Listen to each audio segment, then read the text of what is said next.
जी, good evening viewers. मैं हूं हिमांशु निर्बान और आपका स्वागत है मेरे YouTube channel the Indian weather में। आज हमारे साथ मौजूद हैं एक बहुत ही खास मेहमान जिनका नाम है lieutenant general retired sir Kamaljeet Singh sir. Sir ने वेस्टर्न एयर कमांड के अंदर इंडियन आर्मी में इनकी सेवाएं रही हैं, जिसमें इन्होंने Jammu Kashmir north eastern areas में सर्व किया है और इन्हीं के अंडर में पाकिस्तान और चाइना के बॉर्डर एरियाज की सिक्योरिटी रही थी। साथ में सर अभी रिटायरमेंट के बाद में हरियाणा में स्टेट इंफॉर्मेशन कमिश्नर हैं हरियाणा गवर्नमेंट के साथ में, और काफ़ी ये न्यूज़ चैनल्स पे और टीवी डिबेट्स पे आप इन्हें देखते रहते हैं। साथ में सर एक ब्लॉगर भी हैं और आर्टिकल्स भी लिखते हैं काफ़ी न्यूज़पेपर्स के लिए, जिसमें times of India, the Tribune, Indian express और जितने भी हमारे अदर जो ऑनलाइन जर्नल्स और मैगजीन्स हैं उस पर सर की काफ़ी सारे ब्लॉग्स वगैरह आप देख सकते हैं। और इसके अलावा सर एक टेडेक्स सीरीज पे भी अपने व्यूज देते रहते हैं। तो सर आपका बहुत बहुत स्वागत है हमारे शो में। जी सर। मेहरबानी, थैंक यू। आपने मुझे मौका दिया आपके श्रोताओं से बात करने के लिए। तो श्रोताओं, हिमांशु ने अभी मेरे बारे में आपको कुछ बताया।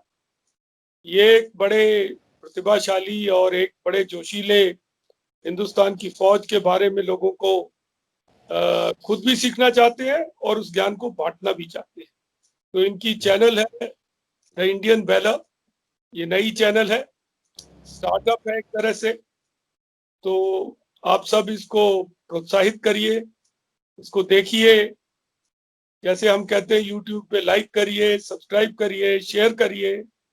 और हिमांशु क्योंकि नए हैं इस खेल में, तो उन्होंने जब मेरा इंट्रोडक्शन किया तो कुछ चीजें बताने में, क्योंकि फौजियों के जीवन के बारे में बताते वक्त उसका इतना हमको ज्ञान नहीं होता है।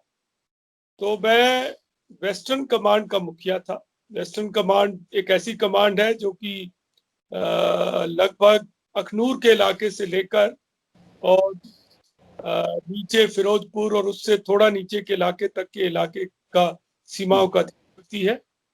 और चीन के साथ भी हिमाचल प्रदेश के लगभग 200 किलोमीटर के बॉर्डर को का संभाल करती है। लेकिन मेरे जीवन में एक बहुत महत्वपूर्ण पड़ाव तब भी था जब मैं सिक्किम में कोर कमांडर था। तो वहां पर मुझे चीनियों के साथ तो नहीं, चीनियों के बरखिलाफ काम करने का मौका मिला और मैंने चीनियों को समझा, परखा वहां पर। और उसके साथ वो एक ऐसी कोर थी जिसकी सीमाएं 4 देशों से लगती है, यानी कि चीन,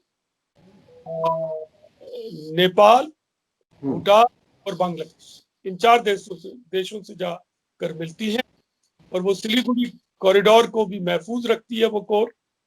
उसके अलावा मुझे मौका मिला अपनी फौजी जीवन में नागालैंड, मणिपुर इधर नौकरी करने का। जब पठानकोट का हादसा हुआ और कुछ इंसिडेंट हुए, कठुआ, सांबा वगैरह में, तब मैं वेस्टर्न कमांड का मुखिया था। और उसके अलावा मैं पंजाब की जो प्रॉब्लम थी तब मैं पंजाब में भी डिप्लॉयड था। तो मुझे काफी मौका मिला इन एरियाज को देखने का, समझने का। उसके अलावा मेरे को हिंदुस्तान की सेना ने अंतरराष्ट्रीय शांति सेना, यूनाइटेड नेशन पीस कीपिंग में अंगोला में भी डिप्लॉय किया था। यहाँ पर मैं 20 महीने तक रहा। तो दोस्तों, आप मिलकर खुशी है और हिमांशु जी का बहुत बहुत धन्यवाद, आपने मुझे मौका श्रोताओं से सुनने। तो हिमांशु, अब आप शुरू कर सकते हैं अपने सवालों से। तो सर आज का हमारा ये शो है चाइना के ऊपर बेस्ड, जो हालिया भारत और चाइना के बीच में जो अभी सीमाओं का उल्लंघन हुआ है, सीमा पर संघर्ष की स्थिति बनी हुई है, जिसमें 16 जून 2020 को जो गलवान घाटी का जो हिंसक झड़प थी, जिसमें भारत के 20 जवान शहीद हुए और चाइना को भी काफ़ी हद तक भारी नुकसान हुआ उनकी तरफ भी। तो सर आप इसके बारे में सर थोड़ा सा मेरे जो एक हमारे सर सवाल जवाब हैं उसके ऊपर आज आधारित है सर। तो सर पहला मेरा आपसे सर सवाल है कि सर आपको क्या लगता है कि जो चाइना है, क्या ये लद्दाख में इस समय जो संघर्ष की जो स्थिति बनी हुई है, इसमें इस कोल्ड वेदर जो हमारा जो अभी शीत ऋतु जो चल रही है, उसके समाप्त होने के बाद क्या वहाँ पे हमले की संभावना बनी हुई है चाइना के तरफ से? देखिए ऐसा है,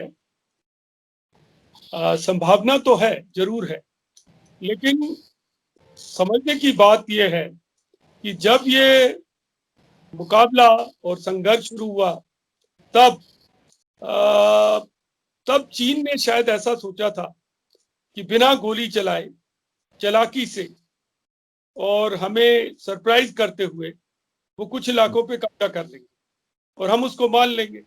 ये चीन का सोच विचार था शायद, और इसीलिए उन्होंने गलवान के इलाके में, गलवान घाटी में, गलवान के इलाके में Gogra, PP-14, PP-15 hot springs, Pangong Tso के उत्तर का इलाका, नॉर्थ का इलाका, से बढ़कर फिंगर 4 तक आ गए। लेकिन इसके बाद क्या हुआ कि हिंदुस्तान की सेना ने जल्दी से रिएक्ट किया। तो उन्होंने धोखा तो हमें दिया, ट्रेनिंग के नाम पर वो आए। उस टाइम कोविड भी चल रहा था, हमने ऐसा सोचा नहीं था कि इस टाइम पर ऐसा करेगी चीन। लेकिन हिंदुस्तान की सेना जल्दी से एकजुट हुई, इकट्ठी हुई, डिप्लॉय हो गई और खड़ी हो, और उसने चीन का ये जो धारणा थी वो गलत सिद्ध कर दी। खासकर 15 जून को की रात को जब गलवान में चीन ने जो ये कार्रवाई की थी, चीन ने कभी नहीं सोचा था कि इस तरह की हिंदुस्तान की फौज इस तरह का मुकाबला करे। और देखिए मजेदार बात यह है कि अभी तक गोली नहीं चली है, इस साइड ने गोली नहीं चलाई है। चीन का सोच विचार और धारणा ये थी, चुपके से आओ, कब्जा कर लो और दादागिरी में हिंदुस्तान को मना दो। लेकिन हिंदुस्तान की सेना ने क्या किया, वो 4 की ऊपर की हाइट से, ऊंचाइयां हैं, फीचर्स है, तो उस पर जाकर बैठ गए। और उसी के साथ कैलाश रेंज, जो कि सांगुर गैप, जो कि चुशुल की तरफ आती है, उसको जो डोमिनेट करने की पहाड़ियां हैं, गुरुंग हिल, मगर हिल, हेलमेट टॉप, और इधर आपके जो रिजांगला के जो है, इनके ऊपर कब्जा कर लिया, चिनला, इन सब के ऊपर कब्जा करके बैठ गए। और ये हमारी क्लेम लाइन है, तो जैसे वो कहते हैं वैसे हम जाकर बैठ गए। अब स्थिति ये है कि अगर मान लो कोई इस तरह की दुस्साहस और इस तरह की कार्रवाई शुरू करे और मुकाबला आकर स्टेलमेट पर अड़ जाए, मतलब कोई क्लियर विनर ना हो, तो फिर सवाल पैदा होता है कि ये पंगा लिया क्यों था, ये शुरू क्यों किया था, जी सर। थी। तो यहाँ पर देखिए सामरिक दृष्टि से ये माना जाता है कि अगर मान लो चीन ने ये मुकाबला शुरू किया और हमने उसको वहां पर स्टेलमेट पे रोक दिया, चाहे स्टेलमेट चीन की तरफ थोड़ा भारी हो, फिर भी अगर स्टेलमेट क्लियर विक्ट्री नहीं है तो फिर वो हार ही मान कि उसने ये लिया कि आप देखिए इससे क्या क्या हुआ है। हिंदुस्तान ने चीन की कंपनी हुआवी को एंगेज कर रखा था, हमने बहुत सारी चीजों में डीकपल कर लिया अपने कुछ चीज, मैन्युफैक्चरिंग में, प्रोडक्शन में। उसके अलावा एक सबसे बड़ी चीज जो चीन ने खो दी वो ये है, देखिए मेरी जो पीढ़ी है, मेरी जो जनरेशन है, तो कहती थी कि चीन धोखेबाज है, ये है, हिंदी चीनी भाई भाई बोलते थे, पीठ में छुरा घोंप दिया। पर मैं तो 6 साल का ही था, और आप लोग ने तो वो देखा ही नहीं, आप तो उसके बाद के जन्मे हुए लोग हैं। बिल्कुल तो सर। लोग मिलेनियल्स के नाम से जाने जाते, उन लोगों के मन में चीन के प्रति इस तरह का रवैया नहीं था। वो चीन को थोड़ा इज्जत की भावना से ही देखते थे, क्योंकि चीन ने इतनी प्रोग्रेस की। इतना टेक्नोलॉजी में प्रोग्रेस की, मैन्युफैक्चरिंग में की, हम अपने मोबाइल वहां से खरीदते रहे, सामान वहां से खरीदते रहे, तो थोड़ा उनके ऊपर, मतलब चाहे हम मजाक जरूर करते थे चीनी सामान का, लेकिन खरीदते तो वही थे। बिल्कुल सर। लेकिन अब जो मिलेनियल जनरेशन है, उनके मन में ये धारणा पक्की हो गई है कि चीन वाकई धोखेबाज है। तो आपने कितना बड़ा डिस्कनेक्ट एक पीढ़ी के साथ, क्यों?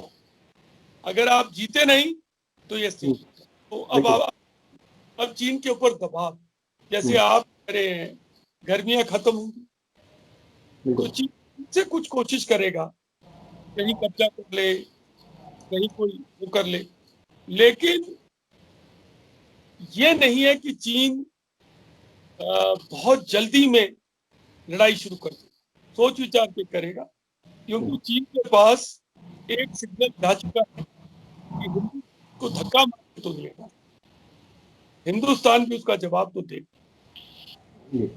तो वो कैलकुलेशन करके ही आगे बढ़े। मैं आपको क्लियर कट जवाब तो नहीं दे सकता, अगर मेरे में ऐसा कुछ होता सामर्थ्य तो मैं दे देता, लेकिन कई विकल्प हैं, लेकिन एक चीज जरूर होगी, चीन कोशिश करेगी कि किसी इलाके में आकर फिर से कोई कब्जा टाइप कर ले, और हो सकता है वो अब ये कार्रवाई अरुणाचल और उस तरफ कर,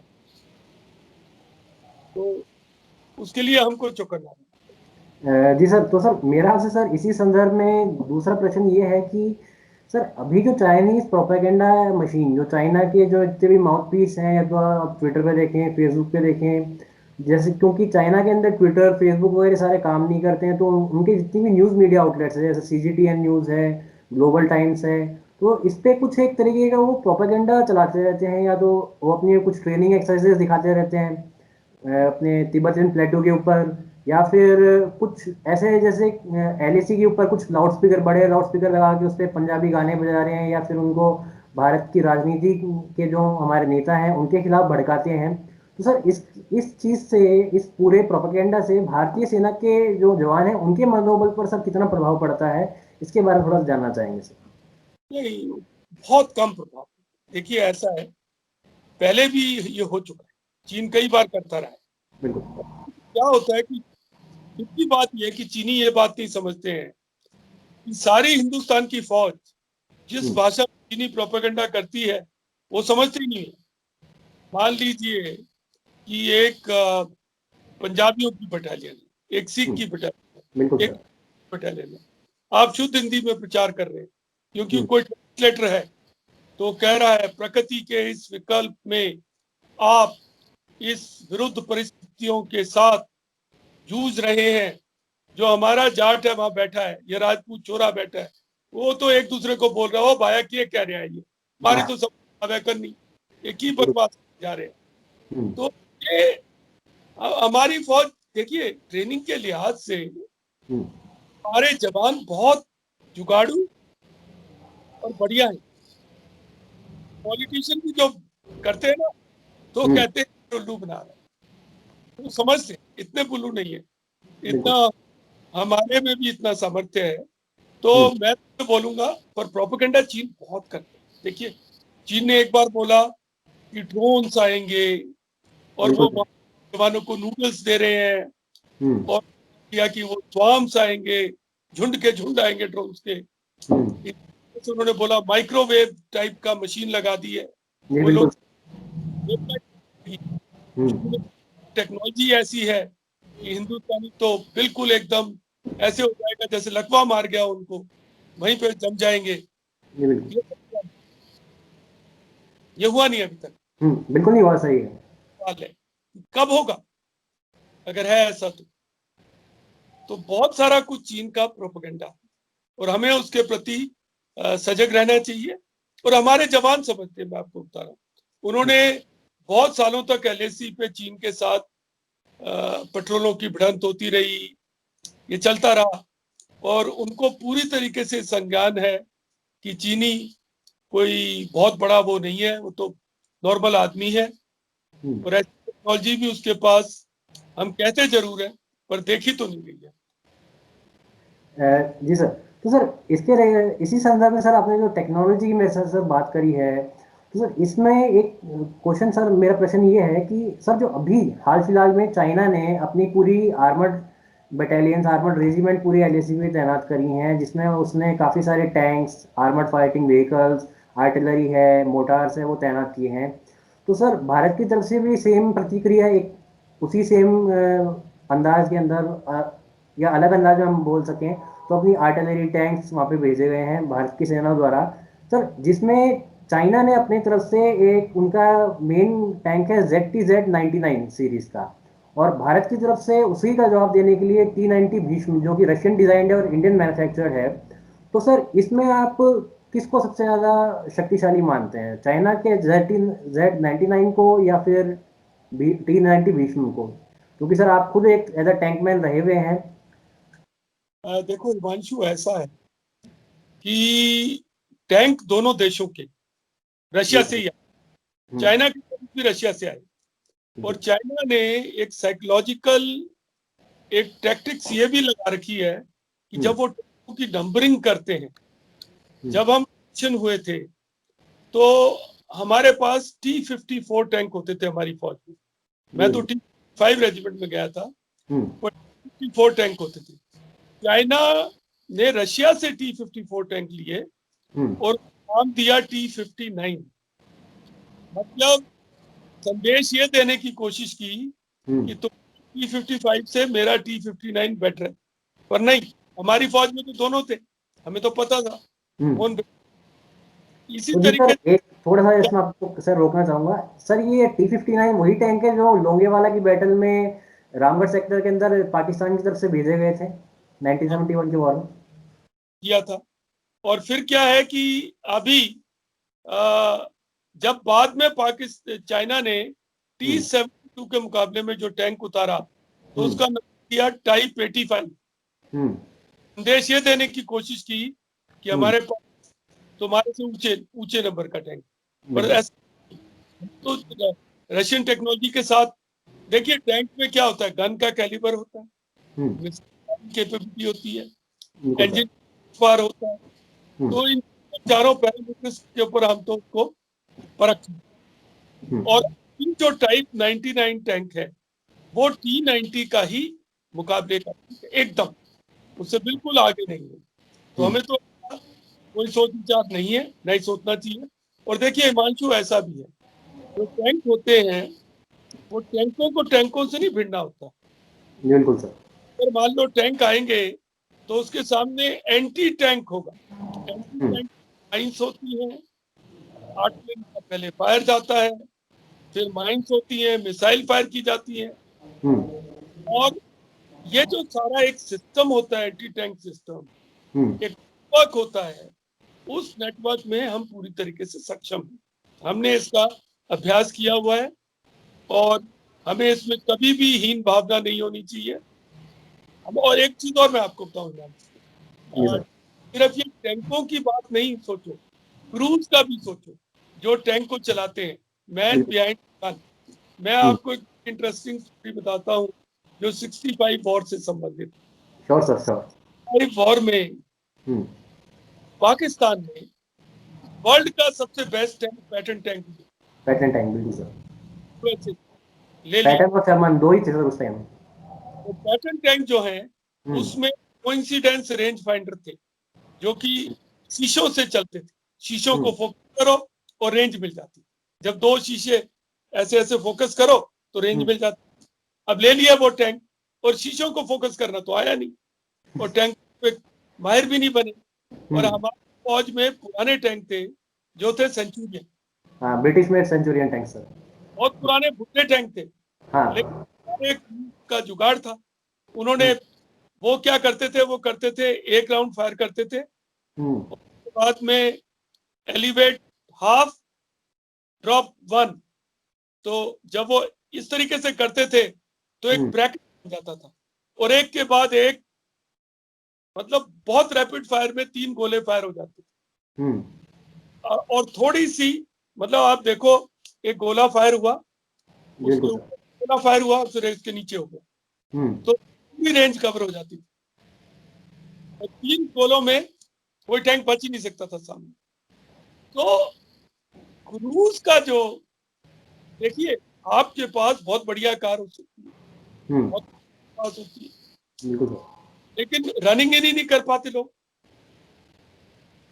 और कुछ लोग ऐसे होते हैं, खचाड़ा भी उसको दे दो।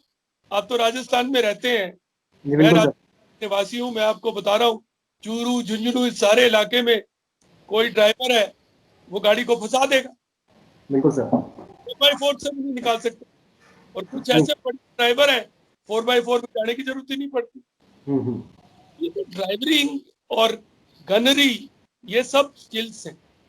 और दिला रहा हूँ, हमारे क्रूज की जो स्किल्स हैं वो बेहतर है। तो हमको इस चीज में मैं चीनियों का, देखिए आप सूडान के अंदर चीनी थे, बिल्कुल सर, भाग्य कैंप को छोड़। बिल्कुल। तो सर ये बात आप United Nations peace keeping mission की करें, जिसका अभी एक पार्ट थे, जब चाइना के सोल्जर पे हमला हुआ तो वो अपने सारे सामान छोड़ के भाग गए और कटंगी जो रेबल्स थे उन्होंने कब्जे में ले लिया, और उनको रिलीव करने में जो जाने वाली आर्मी थी वो भी इंडियन आर्मी थी। ठीक कह रहे हैं मानसू। बिल्कुल सर। तो सर इसी में सर मेरा आपसे सर चौथा प्रश्न ये है कि सर ये जो चाइना अपनी तरफ से डिसएंगेजमेंट की एक बात करता रहता है कि भारत और भारत और चाइना की जो सेनाएं हैं उनको अपने अपने इलाकों से डिसएंगेजमेंट कर लेना चाहिए। तो सर ये डिसएंगेजमेंट प्रोसेस क्या चाइना की तरफ से चालू होगा या भारत की तरफ से सबसे पहले चालू होगा? बात यह है कि शुरू तो उन्होंने किया। जी सर। तो हटना भी उन्हीं को पड़ेगा पहले, नहीं तो हमें तो भरोसा करना। देखिए 1986 के अंदर सोमद्रुंग छू में एक हादसा हुआ, एक मौका बना था, हिंदुस्तान ने प्रोएक्टिवली डिप्लॉय करके और चीनियों के मंसूबे को फेल कर दिया। तब हमको 6-7 साल लगे थे नेगोशिएशन पर। तो 93 से लेकर 2013 तक बहुत सारे एग्रीमेंट थे, लेकिन अब चीन ने उनको तोड़ दिया। तो अब दोबारा जब कोई समझौता होगा, आसान तो नहीं है।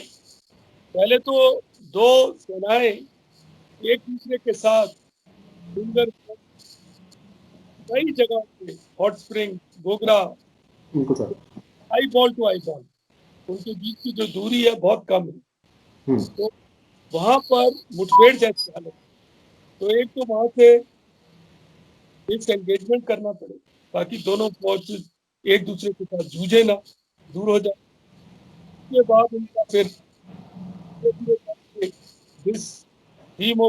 मतलब उनको डी इंडक्शन भी करना पड़ेगा।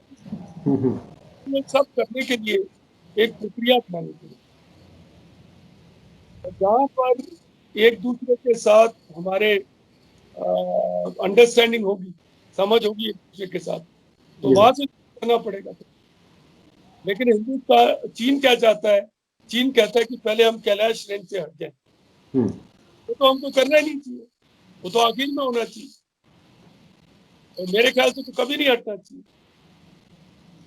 जी सर। तो सर इसी में हालिया दरमियान एक सर अभी चाइना की तरफ से सर ये बड़ी न्यूज़ चल रही है एज अ प्रोपेगेंडा वीडियो कि इस ऑपरेशनल अभी जो ऑपरेशनल अवेयरनेस है इंडियन आर्मी की इस सीवियर कोल्ड वेदर में, उसमें ये देखा जा रहा है कि अगर कुछ आर्मड फाइटिंग होती है चाइना और इंडिया के बीच में, तो सर क्या ये पॉसिबल है कि जो टैंक्स जो हैं ये क्या हमारे या चाइना के उस सीवियर कोल्ड वेदर में एकदम स्टार्ट हो पाएंगे ऑपरेशनल कंडीशन में रेडीनेस में आने के लिए? देखिए हिमांशु, दोनों कंट्रीज में टैंक ही नहीं, टैंक के बहुत सारे दूसरे प्लेटफॉर्म भी हैं, जैसे कि आईसीबीज हैं, इन्फेंट्री कॉम्बैट व्हीकल्स हैं, जैसे रेडार्स हैं, जैसे कि आर्टिलरी की गन्स हैं, बहुत सारे प्लेटफॉर्म्स। उनमें कोल्ड से बचने के लिए, कोल्ड में क्या होता है, कोल्ड में एक तो आपके लुब्रिकेंट्स जो होते हैं ना वो स्पेशल होते हैं, बिल्कुल। अच्छा। तो वो काम करना छोड़ देते हैं। आपको आपकी बैटरीज, कोल्ड के लिए बैटरीज को, तो ये चीजें हमने इसका हम बहुत सालों से वहां ऑपरेट कर रहे हैं।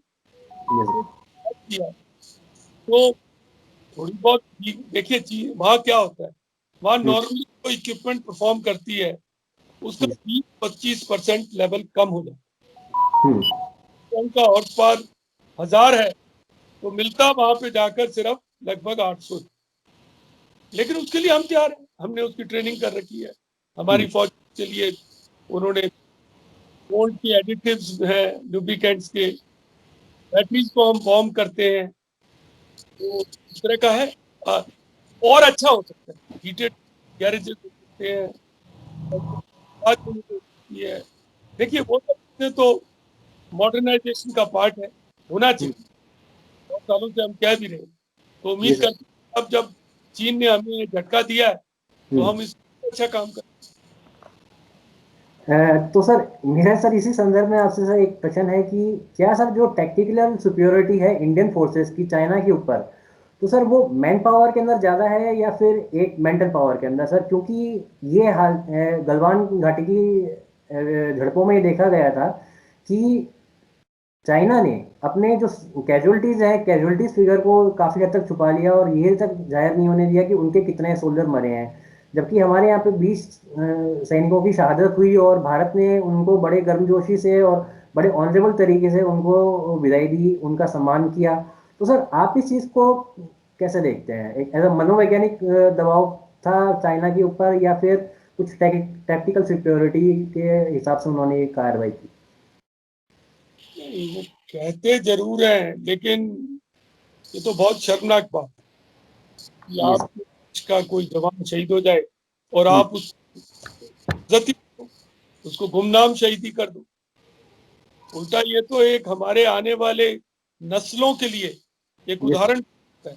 आप लीजिए 1962 में हालांकि हमारी पिटाई हुई चीनियों से, पर क्या शैतान सिंह को भूले? क्या चूल में जो रेजांगला की कंपनी है उनकी कम इज्जत थी है? अभी भी रेजांगला के मेमोरियल है, हर साल इकट्ठे होते हैं। और हमारे मिलिट्री स्कूलों में, हमारे इवन सिविलियन लोगों में भी ये सिखाया जाता है कि यार लड़ो तो शैतान सिंह की तरह। शहीद हो गई, पीछे नहीं हटी। ये चीजें तो हमारे मानस में है, हमारी भावना हमारे चित्त में है, हमारे चेतन में ये इनका वो है, ये रहती है, इनका निवास है। तो बहुत भावुक होके कहता हूँ कि वो भी बांझ हो जाएगी जहां वीर को पूजे जाएंगे। जी सर। में वीर की शहादत को सलामी नहीं दी जाएगी, वो धरती बांझ हो जाएगी। कैसे पैदा करेगी वो अगली नस्ल जो कि शैतान सिंह का नाम लेके खड़ी होगी? बिल्कुल सर।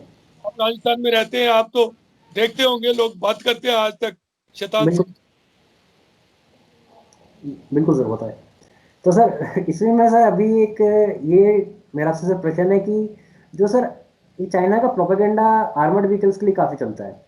वो अपने प्रोपेगेंडा को इस तरीके से दिखाते हैं कि उन्हीं के पास दुनिया की सबसे ताकतवर सेना है, ताकतवर फौज है, ताकतवर इक्विपमेंट्स है। और लद्दाख फ्रंटियर को ध्यान में रखते हुए उन्होंने अभी एक प्रोपेगेंडा शुरू किया जिसमें चाइना का एक T-15 टैंक, जिसको सबसे लाइट वेट टैंक माना जा रहा है अभी एक्सपर्ट्स के द्वारा पूरे विश्व में, जिसके लिए यूएस ने भी काफ़ी हद तक कोशिश करी थी लेकिन वो बनाने में सफल नहीं हुए। तो सर क्या ये लाइट टैंक एक गेम चेंजर साबित होगा उस हाई टेरेन प्लेटू एरिया के अंदर, लद्दाख के क्षेत्र में? देखिए ऐसा है, ये लाइट टैंक ना चीन का एक कॉम्प्रोमाइज है। जी सर। पुराने जमाने में लाइट टैंक जो होते थे हम्म। तो लगभग 20 से 25 टन, उससे ऊपर के लाइट टैंक नहीं माने जाते। जी सर। तो हमारे हिंदुस्तान की फौज में PT-76 टैंक था वो। हम्म। तो और वर्ल्ड में भी लाइट टैंक जो होते थे वो सब एम्फीबियस भी होते थे, पानी में। उसका वजन 20 से 24 टन तक की होती। अब चीन ने एक नया शगुफा छोड़ा और एक 34 टन के टैंक को लाइट टैंक कहा है। 34 टन का वजन। अब 34 टन तो मीडियम टैंक से सिर्फ 10 एक टन कम है, जी सर। तो हो ही नहीं सकता। थोड़ा पानी में निकलने की शक्ति है लेकिन एम्फीबियस नहीं हो सकता, फ्लोट नहीं कर सकता। टेक्निकली पॉसिबल नहीं। तो उन्होंने एक जुगाड़ सा लगाया है। एक चीन के पास एक टैंक होता था टाइप 30 जी सर। रशियन, लाइट करके उनको थोड़ा हीट करके हम्म। अच्छा है। पर ये ऐसा कुछ नहीं है कि गेम चेंजर बिल्कुल नहीं है। हमारे पास वहाँ DMZ हम्म। काम करती है। और जैसा मैंने आपको बताया कि पूरी टैंकों को एक सिस्टम में ऑपरेट करें, हम्म। तो आप अगर सिर्फ लाइट टैंक लेकर आ जाओगे तो हम्म। आप मिसाइल तो T-90 और दूसरी प्लेटफॉर्म पे उड़ा देंगे। तो एक आपको इंटीग्रेटेड ग्रुपिंग के तौर पे इस्तेमाल करना पड़ेगा। और हालांकि हिंदुस्तान की फौज ने भी हम्म। अब कोशिश कर रही है लाइट टैंक बनाने, और उस पर काफी काम चल रहा है, और मैं उससे थोड़ा संबंधित भी हूँ, इसलिए आपको बता रहा हूँ। जी और सर। मैं भरोसा दिला रहा हूँ कि 2-3 साल में हमारा भी लाइट टैंक तैयार होगा और चीनियों से बहुत बेहतर होगा। जी सर, वैसे भी सर चाइना का माल है, कम टिकता है। तो सर अभी सर ये पाकिस्तान और चाइना के बीच में एक जुगलबंदी चल रही है नगोर्नो काराबाख के वॉर के बाद में, कि जैसे नगोर्नो काराबाख के वॉर में आर्मेनिया के टैंक्स और आर्मर्ड व्हीकल्स को काफ़ी हद तक अजरबैजान की सेना ने ड्रोन्स के जरिए निशाना बनाया। इसराइल के हेरोप कामिकाजे जो ड्रोन्स थे, और तुर्की के बख्तियार जो ड्रोन्स, इनकी सेवा लेके उन्होंने उनके काफ़ी आर्मर्ड व्हीकल्स को, एंटी मिसाइल जो एंटी एयरक्राफ्ट बैटरीज थी उनको तबाह कर दिया, उनके एम्यूनिशन डिपोट्स को उड़ा दिया। तो सर इसी को ध्यान में रखते हुए चाइना की तरफ से भी अब ये कोशिशें करी जा रही हैं कि भारत के अंदर जो लद्दाख के क्षेत्र हैं उनके ऊपर भी ड्रोन से निशाना साधने की कोशिश करी जाती है। और सर आपका भी एक टाइम्स ऑफ इंडिया में ये ब्लॉग आया था कि जिसमें आपने पूरा एक तथ्य इस पे पेश उजागर किए थे कि ऐसा कुछ है। तो सर आपको क्या लगता है कि चाइना इस तरह के हमलों के अंदर सफल हो पाएगा लद्दाख के क्षेत्र में, या भारत के किसी और अरुणाचल के क्षेत्र में भारतीय सेना के युद्धक जो हमारे व्हीकल्स हैं उनको निशाना बनाते हुए? देखिए, अजरबैजान के जो फौज ने किया उसको जी मैं सर। बहुत सराहना, बहुत बढ़िया काम किया। हम्म। जो कुछ अजरबैजान में हुआ जी वो सर। हमारी हालात में हो ये शायद संभव नहीं है। क्यों? ये वो जो इलाके हैं, पहले तो एक चीज मैं आपको बताऊं, जी सर। पर चीन के जो ड्रोन है, आर्म ड्रोन है, हम्म। वो बढ़िया काम। चीन की बहुत सारी ऐसी इक्विपमेंट जॉर्डन ने बेच डाली क्योंकि हम्म। उन्हें काम नहीं आई। जी उसके सर। लिए कुछ अफ्रीकी मुल्कों में इसके ऊपर हल्ला हुआ कि चीन के ड्रोन काम नहीं कर रहे, लेकिन उसको छोड़ते हुए भी ड्रोन एक प्रभावी इक्विपमेंट है और चीन के पास है भी, और हम्म। चीन पाकिस्तान को भी बेच रहा है। लेकिन बात ये है कि ड्रोन तभी प्रभावी होगा जब दूसरी साइड सो रही हम्म। है और उन्होंने टैंकों को एकजुट में कहीं रख रखा हो। टैंक तो डिस्पर्शन में रहते हैं, जी सर। कुछ चीजें होती हैं। हम्म। उसके अलावा उनके साथ एयर डिफेंस की इक्विपमेंट होती है। हम्म। हमारे टैंकों के साथ शिल्का और तंगूश का इस तरह के सिस्टम है, जो ट्रैक सिस्टम जो उन्हीं के साथ चलते हैं। हम्म। और हमारे जो एयरफोर्स है वो भी सजग है, रडार भी है। तो बिल्कुल सर। मानता हूँ कि आर्म ड्रोन एक बहुत बड़ी चुनौती है, हम्म। लेकिन इसलिए हम भी तैयार हैं। हमने भी इसराइल से हर कहते हैं उस तरह के स्मार्ट म्यूनिशन हमने भी खरीदे हैं हम्म। और खरीद। तो और हम अमेरिका से भी ड्रोन लेने की कोशिश कर रहे हैं, प्रेडेटर सीरीज के। बिल्कुल सर। पर ड्रोन भी अपने भी बनाने की कोशिश कर रहे हैं, लेकिन इतनी ऑल्टीट्यूड पे अभी तक डेमोन्स्ट्रेट नहीं की है। लेकिन हम्म। इसलिए हमें उसके लिए सजग है। जी सर। तो सर इसी सर संदर्भ में सर मेरा आपसे कुछ प्रश्न ये है कि अभी 2-3 दिन पहले चाइना का एक सोल्जर पकड़ा गया LAC के ऊपर, जिसको लेके चाइना में काफ़ी खलबली मच गई और चाइनीज़ हर बार ये दिखाने लग गए कि इंडियन आर्मी ने हमारा एक सोल्जर पकड़ लिया है, आप उसको जल्द से जल्द रिहा करें। देखिए तो सर, हाँ, तो सोल्जर पहले भी आ गए थे, कैसा? चीन का सोल्जर एक पहले भी आ गया था, हाँ जी सर। नहीं, तो सर पकड़ा। इसमें सर आप इसको कैसे देखते हैं, क्या ये चाइना में डेजर्टेशन की एक प्रोसेस है कि वहाँ के जो सोल्जर चाइना की तरफ से भाग भाग के इंडिया की तरफ आ रहे हैं शरण लेने के लिए, या फिर ये केवल एक स्पाइंग नेटवर्क का एक हिस्सा है जो वहाँ के सैनिकों को भेजा जाता है इंडिया की फोर्टिफिकेशंस को चेक करने के लिए या उनकी पोजीशंस को चेक करने के लिए? यार एक आदमी से तो ये कहना ठीक नहीं होगा, पहले भी एक ही आया था, अब 2-3 महीने हो गए, अब एक बिल्कुल। और। ये तो भूला भटका आदमी भी आ जाता है, वहां पर इतना कोई है नहीं, कोई बार्ब वायर नहीं है, कोई फेंसिंग नहीं है, कोई दीवार नहीं है, ये भारत पाकिस्तान बॉर्डर की तरह तो है नहीं, वहां तो बिल्कुल। खुला। तो ऐसे ऊंचाइयों में, दुर्गम इलाकों में आदमी गलती भी कर बैठता है। और ये भी हमको सोच लेना, मैं इस बात को नहीं मानता हिमांशु कि चीनी कोई बहुत कमजोर है। पहले हिंदुस्तान में चला था कि चीन, ठंड आते ही चीनी सब मर जाएंगे, गिर जाएंगे, लेट जाएंगे, बिल्कुल वो सर। भी है। हम क्या करते हैं, अपने दुश्मन को कमजोर नहीं मानना चाहिए, बिल्कुल। सब उसके लिए सजग रहना चाहिए। जैसे ड्रोन का भी मैं कह रहा हूँ, हम्म। अपना भी नहीं है। देखो एक पुरानी कहावत है, ना किसी के प्रभाव में, ना किसी के अभाव में, हम्म। केवल अपने स्वभाव में। हमारी खुद की कुछ शक्तियां हैं, हमारी खुद की इक्विपमेंट है, हमारी खुद की ट्रेनिंग है। तो जी ना सर।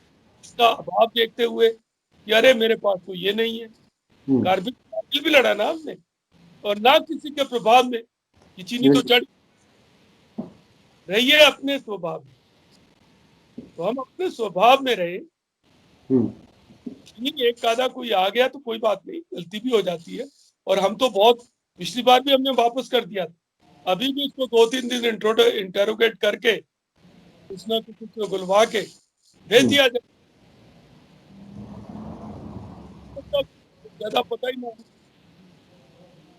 तो सर जी आपका सर बहुत बहुत शुक्रिया सर आज हमें समय देने के लिए। और सर उम्मीद करते हैं कि सर आगे भी ये सिलसिला बरकरार रहेगा हमारे आप हमारा और आपका। तो सर तब तक के लिए बहुत बहुत धन्यवाद। हिमांशु, आपने मुझे मौका दिया, आपका जी भी सर। बहुत धन्यवाद।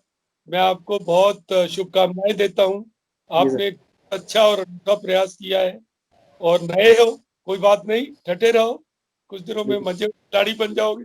और हम आपके चैनल में जब आपको जरूरत हो तो प्लीज श्योर सर। बताइए, हम कोशिश करेंगे जरूर सर। आपके आपके श्रोताओं तक पहुंच सके। तो आप शुभकामनाएं, और श्रोताओं को रिक्वेस्ट कि हिमांशु जी की जो ये चैनल है, नई चैनल है, थैंक यू नए सर। बच्चे सभी थोड़ा उसको जोश देते हैं, हिम्मत देते हैं। तो आप भी इनको, इनकी चैनल को शेयर करिए, सब्सक्राइब करिए, लाइक करिए। हिमांशु जी थैंक यू। थैंक यू और और जुड़े रहिए और लोगों को सर। जोड़े सर रखिए। Thank you sir.